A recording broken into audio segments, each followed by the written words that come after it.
ose antari i qeverisë përdor gjuhë parlamentare me sjelljen e tij pengon zhvillimin e seancës plenare ose cenon rregullin e seancës, kryesuesi i seancës plenare jep vërejtje duke deklaruar se është duke përdorur gjuhë jo parlamentare. Zoti Haradinaj, ju lutem ulu në vendin tuaj. Ju kërkoj që të uleni në vendin tuaj, po përdorni gjuhë jo parlamentare.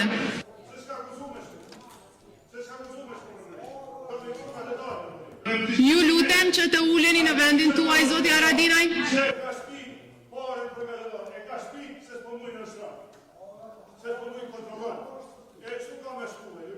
Deputat,